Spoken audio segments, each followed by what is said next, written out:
lovely listeners. Today I'm talking to the wonderful Dr. Catherine Uram. And Catherine is a conventional doctor, but did further training to integrate more alternative and more holistic therapies into her practice. Catherine is trained in sacred healing modalities from all over the world. And it's her passion to help people awaken to their true calling and contribution. Yeah, in this new era of humanity. So I can definitely relate to that. So welcome, Catherine. It's an absolute pleasure to have you on. Thank you so much, Mel. Thank you.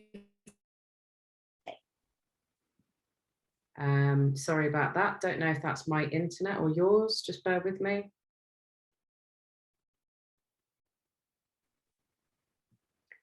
Right, I'm back.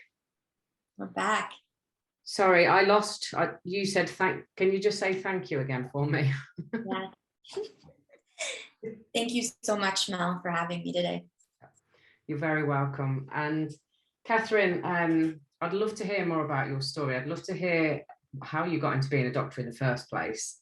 And did you have any specialities in that? And also, obviously, what has brought you across to the more holistic side of things? I know that you're Reiki healer as well, as am I, so which is amazing. So yeah, I'd love to hear more about your story.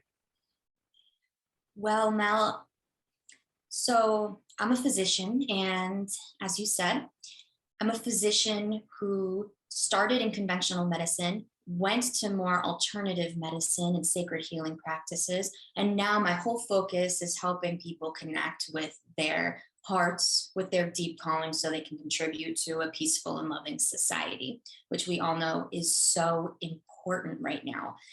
So the way this all started was I started in conventional medicine, went to regular medical school, regular training. I did emergency medicine with an emphasis on intensive care. And along the way, I saw a lot of different incidents where I knew there was deeper healing going on. Right. And these scenarios that I saw pointed to a deeper healing going on than what we would even think about in alternative medicine with herbs or supplements. There was a deep sacred healing going on. So, for example, there was one night when I was in the emergency department. It's very crowded, and a woman comes in a lot of pain. She has a lot of different conditions, and her medications weren't working. And she had clearly been just processed through the system. And I'm sure some of the listeners here know what I'm talking about, just being processed through, medications, diagnoses.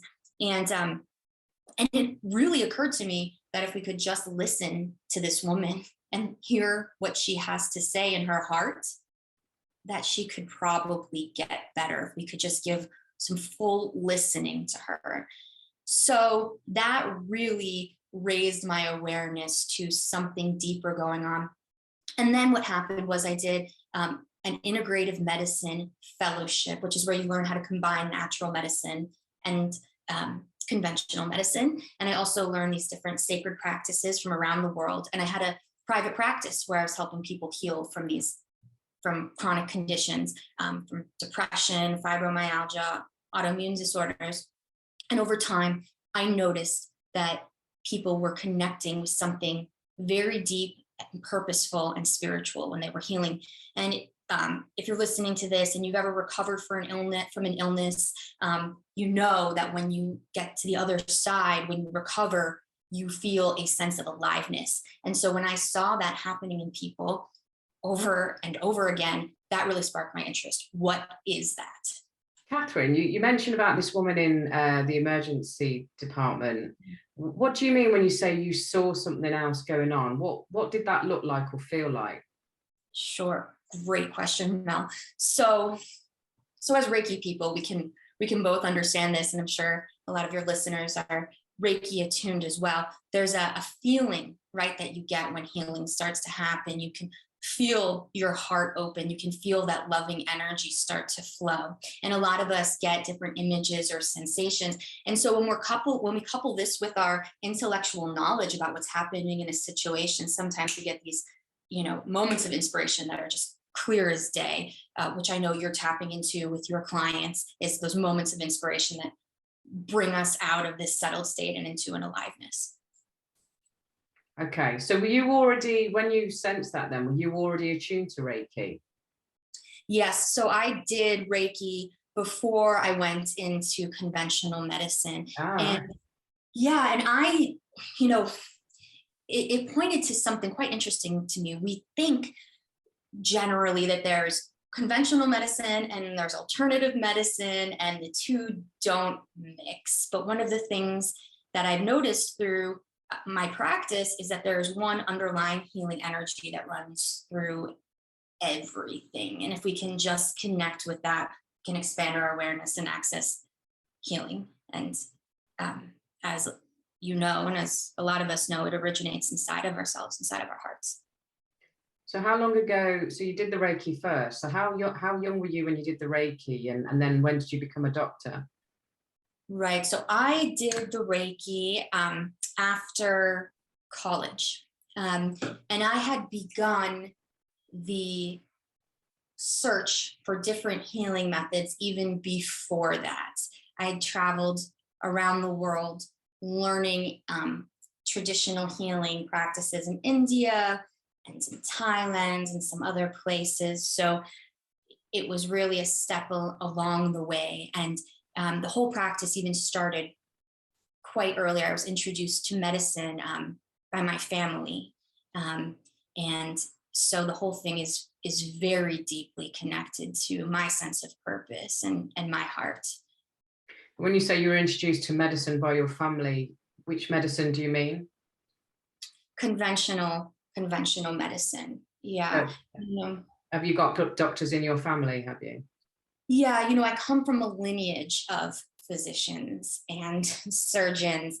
And a lot of times in our culture, we think of being a doctor as just another job. And we think of a lot of jobs like this. But the reality is there is a deep healing tradition that runs through being a physician. And the deep healing tradition is helping to alleviate suffering for people. And so I feel profoundly connected to that. And a lot of us are connected to deeper, richer traditions. And that is part of what I help people do, is connect with the essence of their heart. And so that we can all become healers in whatever we're doing, not just, performing the tasks of our job, but really bringing that essence and that life to what we do. Okay, so if I've got this right, then you attuned to Reiki before you became a doctor, but you were from a lineage line of doctors. So was it always in your mind that you were going to be a doctor ever since a young girl, or? That is a good question. Somewhere in there, but of course, I just followed my interest and fulfilled what was being presented to me. So I'm grateful for the diversity of experiences I've had in working with people in different settings and be able to delve into what it is that's the deepest form of healing. And if it's okay, Mel, can I bring us into some of this? Yeah, sure, yeah. Great.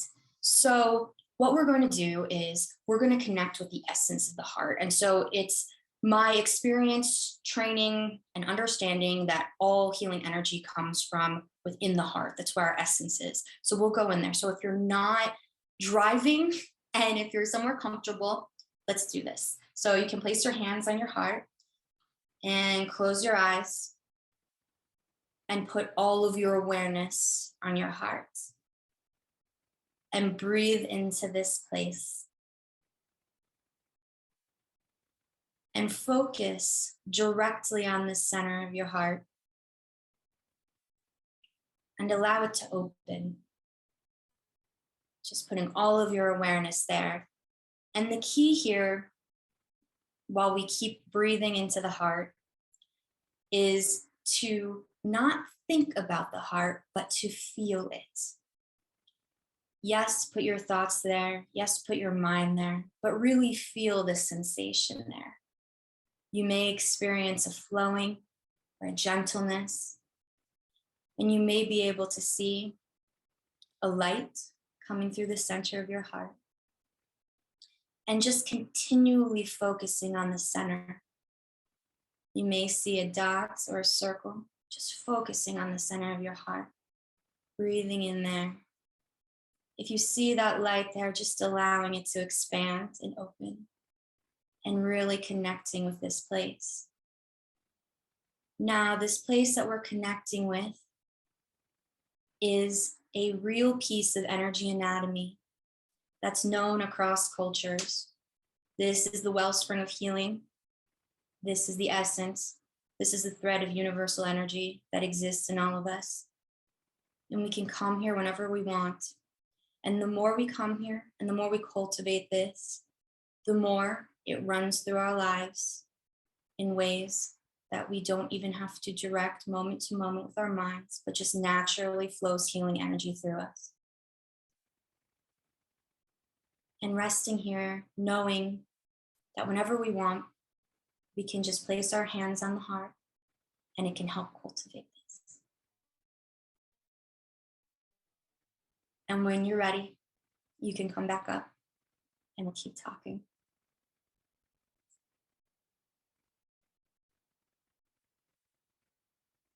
That was lovely. Thank you. Thank you, Mel.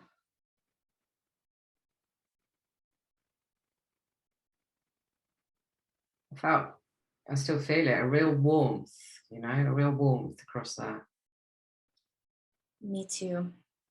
It's so beautiful, and a lot of us might feel that warmth and a relaxation sensation in the body, a calming of the mind, a greater embodiment, and a greater feeling of love and compassion. Mm. So do you do that with all of your patients? Yes. So this, from my experience, is the basis of all healing work. And from here, we can do healing work in various forms, whether through talking, through deeper meditation, through deeper energy work, but going through the heart is the gateway. So right now, in my work, what I'm doing is I'm just helping as many people connect with their hearts as deeply as possible.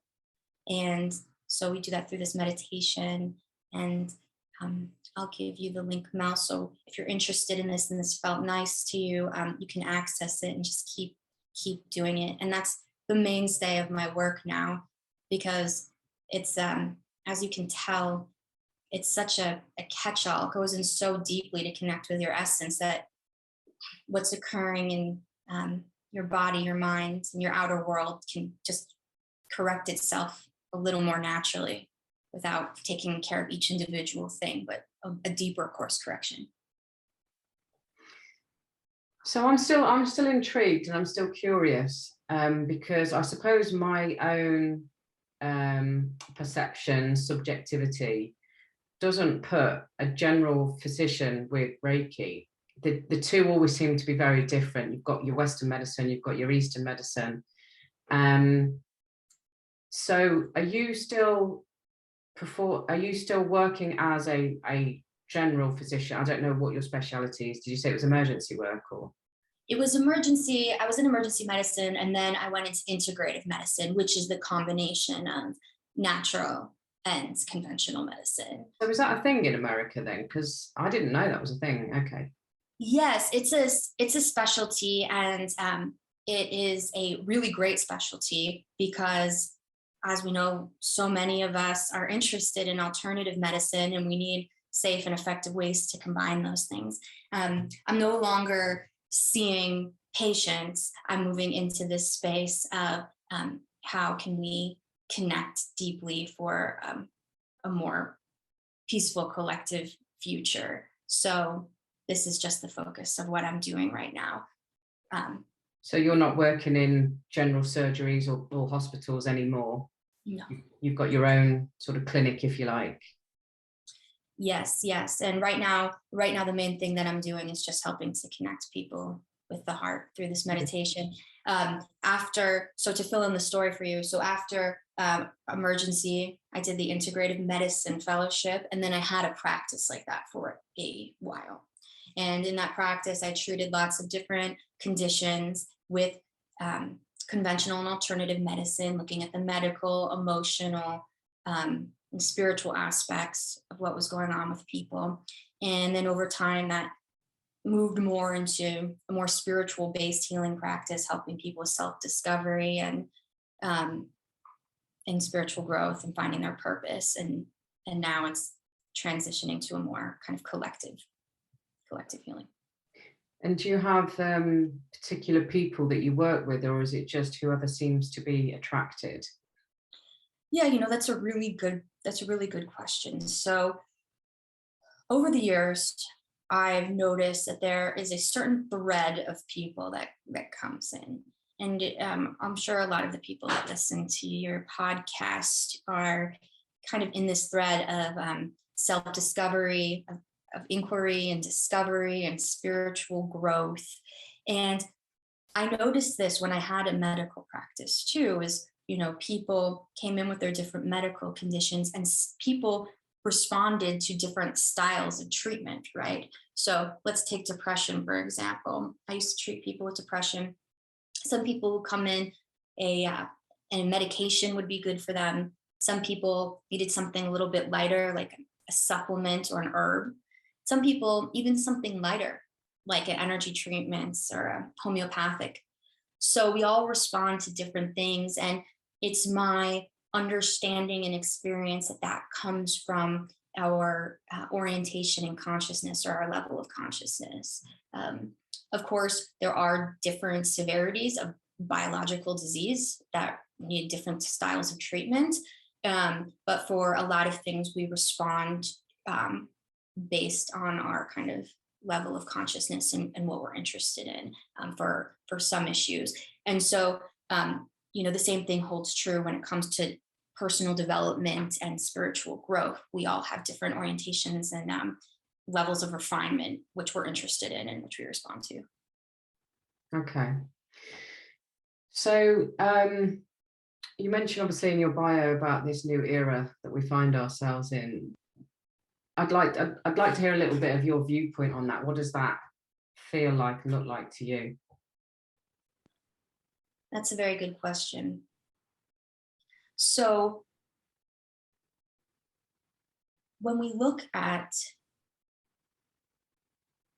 how we accumulate knowledge, one of the places that we accumulate knowledge from is our internal space.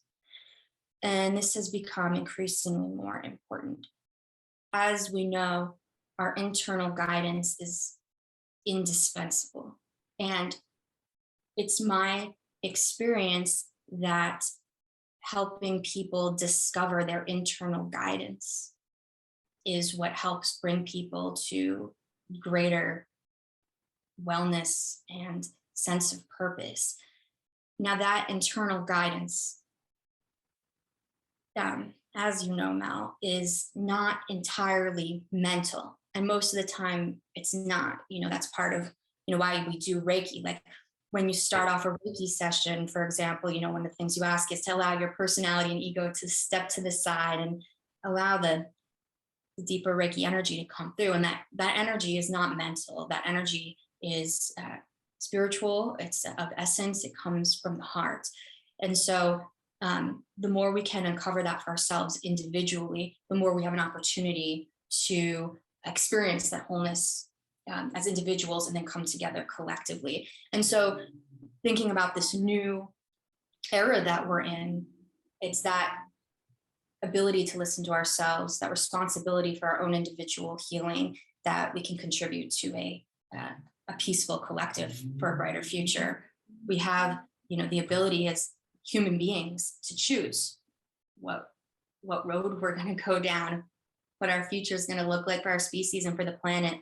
And, it starts off with that personal connection to that source within, so we can come together and fulfill a greater purpose. And are you seeing, I'm fresh from a conversation with a very dear friend yesterday who's been really suffering, probably getting on for a year. Well, in fact, I've got two very close friends that are pretty much in the same boat. And I mean, you know, serious mental health problems right now.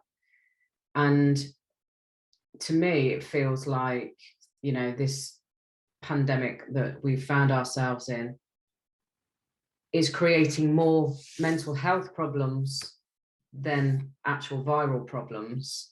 You know, say my partner has suffered with anxiety and stress over the last year or so, on and off. My son's been suffering with anxiety.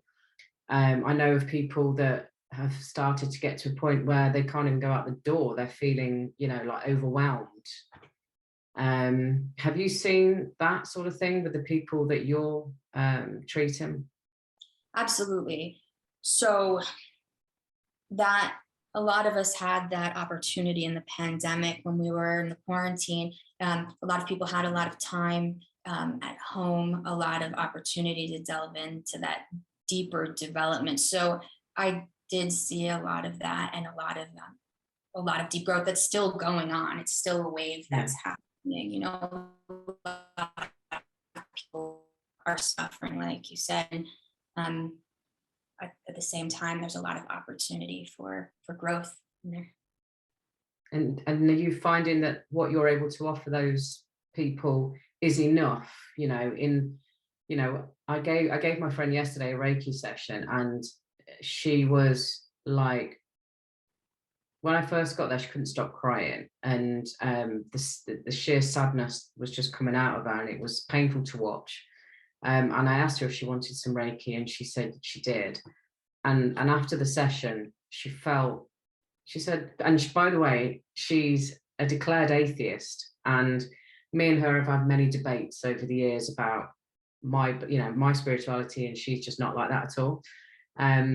However, over the last few weeks, that seems to have started to creep in for her, and she's starting to understand it more.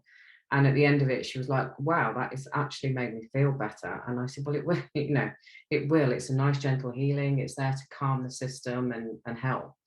But she was quite gobsmacked, I think, that it actually helped. But it was great because I saw her again. Like when I first got there, it wasn't her, you know, dead behind the eyes almost.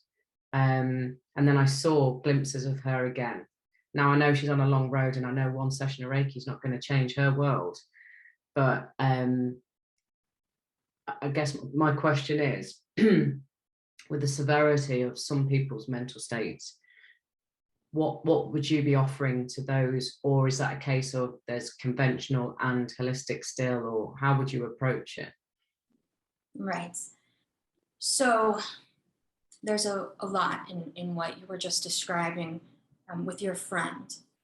So first of all, one of the things about healing that we know is that oftentimes healing does not come from the cognitive mind.